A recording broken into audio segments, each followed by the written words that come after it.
All right. We're going to start here with the King of Cups for your mental space, and we have followed by a Page of Cups. You might be all up in your feels, Virgo. Your mental space may be very much connected to an emotional space for you right now, being consumed with your feelings or your thoughts about your feelings, trying to sort them out, be mature, make good decisions, be open and authentic. Those kinds of things may be really running through your mind. What are your emotional connections? Who are you connected to? Why? How? What does that mean to you? All of those big questions may be really bearing down on you mentally this month. But this is a king, so it seems to be coming from a good place, a mature place of really just being mindful of your emotional space. And it may very well, because we'll get to this five here in a second that's coming up in your emotions. But if it's conflict, if it's just some, I'm going to have to do these together. The five coming in your emotional space, the Five of Swords, like he can sometimes be a bully. Like, yep, he won. And now he's looking, standing there looking like an arrogant, you know what? So with this card, I always urge, are you fighting to win, or is it something really worth fighting for? Like, what is this dynamic here? And it coming out in your emotional space, I think it'd be wise to consider how you're interacting with people at an emotional level. Are you kind of beating them up to get your point across, or are you kind of taking advantage of the fact that you're smarter or wittier or have more facts or something of that nature? Virgo, if that's happening right now, this emotional stuff's on your mind, and then your your emotional space is feeling very, what's the word I'm looking for? Goodness, sorry. Conflicted, for lack of the word I was looking for. And then in your physical space, you have this Page of Cups, which is kind of an immature energy of kind of going with the flow. Like it's a silly kind of energy. Like he's got a fish in his cup. Right? So there may be a lot of emotions. It may, especially with this high ground card, in your physical space, it can maybe seem a little immature. It could seem a little like, why are we having this fight, or why is this conflict? It's not even a big deal. But shifting your perspective on it, deciding to be mindful of how you're interacting with people, not being a bully, not trying to be right in a relationship. I really feel like this is relationship based, since two cup cards came out.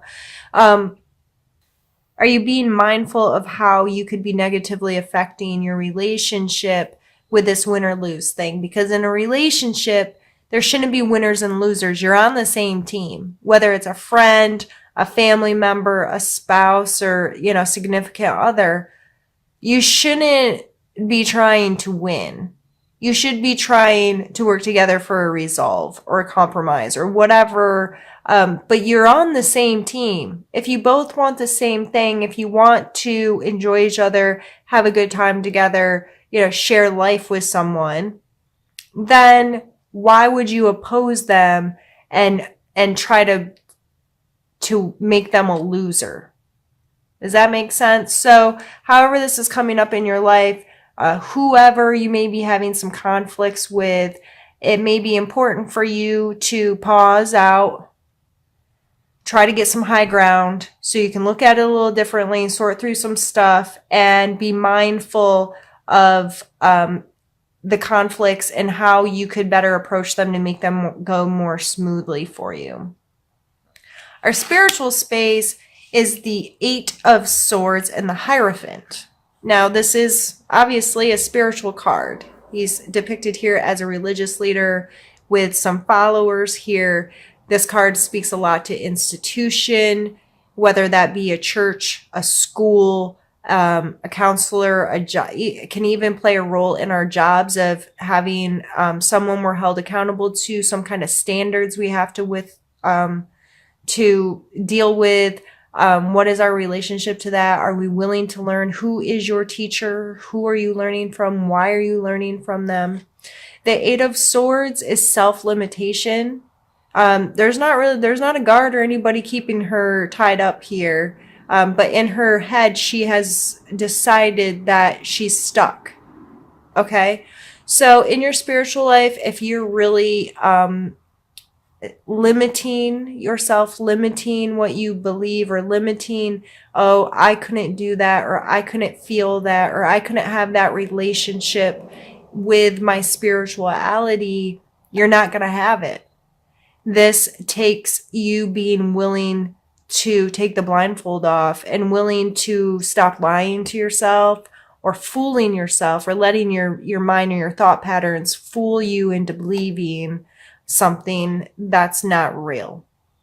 So it just may be important to your spirituality this month to consider who you're learning from, what you're learning, why you're learning it, and mostly, are you allowing yourself to even get close to learning and connecting with your spiritual space, regardless of how this institution plays for you?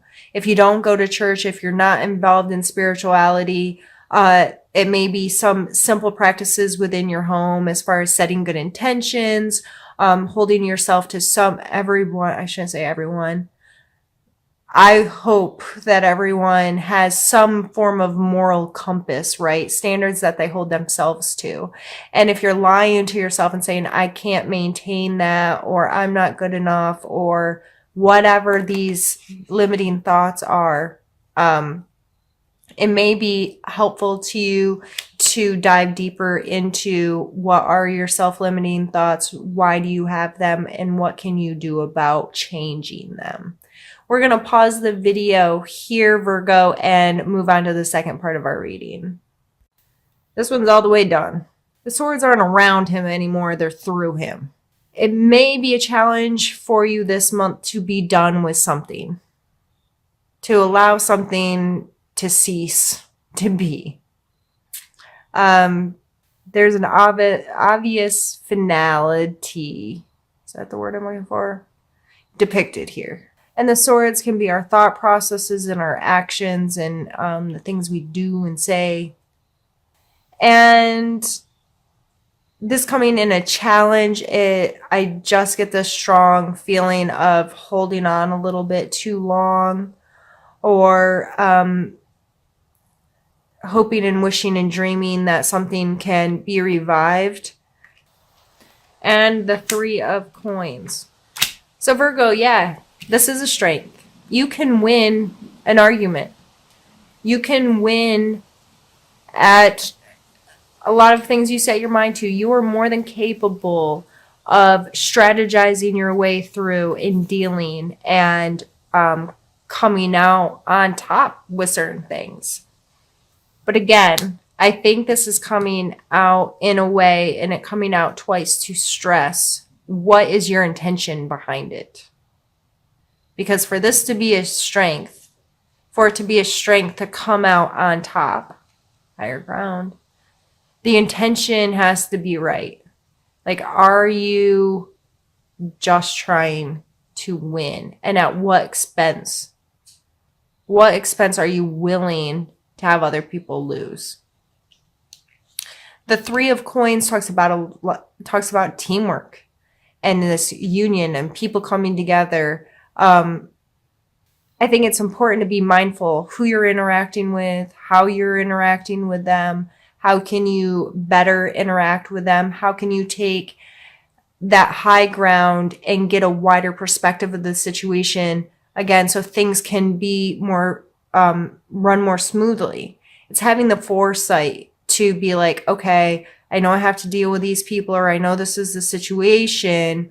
If I put some thought into it prior, and not in a trying to set expectations on it, but a mindfulness of, what can I control? I can control my intentions. I can be mindful of how I'm affecting others. I can be very clear about my intent, what I'm trying to do, what I'm trying to accomplish, and be considerate of the people that I'm having to deal with. Five of Cups and Devil card. This came out for Scorpio last month in the same order. And I just think it's funny. I'm a Scorpio, so those came out for me. And I am a Virgo moon. So if you don't know all of your signs, there's easy natal charts online that you can have fabricated. All you need is your date, time, and place of birth, and it creates a chart for you based on that. So the main three aspects that people look at are sun sign. So that's why you're a Virgo sun sign, I assume, since you're watching this video, unless you cross watch for your other signs. Then your moon sign and your ascending sign. Those three are like the major players in what we look at as far as astrology. So I'm a moon sign, Virgo, and I think it's just funny. These cards keep coming out for me. So I hope I'm not affecting this in general reading, but the reason I say that and all that lead up is because I understand this energy together very, very well. And I hope I can articulate it to you in a way that you can find useful this month. The Five of Coins, you got to think for fives this month, but the Five of, did I say coins? Cups, to me, is mostly to do with grief and loss. And this person is in it. They are very invested and paying very close attention to what they have lost emotionally, typically described as grief, right? And they are not able to see what's ahead of them. They are, the word that really comes to mind lately is ruminating. They're sitting there thinking about the past and thinking about what was and feeling very emotionally connected to something in their past and not able to see what's coming towards them. The Devil card is all about what or who we give our power to. This card speaks of our addictions, our bad habits, our attachments. This can be to physical things or even people. Allowing someone else to control your power as a human, to control your happiness or joy, to say, I can only be happy if this person meets this expectation for me, or allows me to be happy. These two coming together, need to know, I think it's important to take a look at your attachment to grief. What does grief or loss mean to you? How do you feel when you think about grief that you've had or loss that you've had? Is it something that you're easily consumed with? Is it something that you have an unhealthy relationship with, like you shove stuff down and you don't deal with it? Or do you fixate on it like I have in the past? I've lost a lot of people. I understand the emotion of grief very well. And I allowed it to control me. I gave it so much power during some times of my life. It was all consuming. And I'm not saying it's wrong to grieve. It's absolutely necessary to grieve. However, some of us can get stuck there and we cannot see our way out. We cannot see what is possible ahead of us. We do not look for opportunities to feel some of these same feelings because we're too attached to the grief of the loss of something else. So if this is coming into your life at all this month, first off, I'm sorry if you're feeling this way. I'm sorry if you've lost something or someone this month that was meaningful to you. But I hope that this serves as a reminder that you have a lot ahead of you and you never know what's going to come. So yes, give yourself this time, give yourself the ability to deal with this stuff, but please don't get stuck and don't let it have control over you. I need to take it to the trash, but I keep forgetting. Actually, I should make him do it. Your suggestion area is the Magician. And I love this card so much. You know, it's the number 1. There's an infinity sign represented, here above his head. And then in this specific deck, it looks different in different decks, but he still has all of the elements. He has the cups, the coins, the swords, and the wands. He has a sense of control or ownership over all of these things, and he realizes that it takes all of this pulled together to create magic. So going forward into November, your suggestion card is to be aware of your resources. What skills do you have as a human? How can you try to stay balanced and not just be logical, not just be in your feelings, not just, and try to encompass as many of these different things as possible. And if you don't possess a certain quality, how can you learn about it more? How can you bring more of that into your life? Or is there a teacher or someone that can help you form a better relationship with the different resources you have within yourself as well as in your physical world? And if this isn't so much of internal work and it's even at your job or with your family, making a mental note of, I'm good at this, I'm not good at that. This person is good at that, though. How can, and this goes back into all these 5 of Swords of compromising and working together and finding solutions. And how can we get creative? How can we pool our resources? How can we work together? What are my strengths and what are your strengths? And how can we make this work without all of this one person feeling like a winner and one person feeling like a loser? How can we all win? How can we manifest something good together and making all of this work?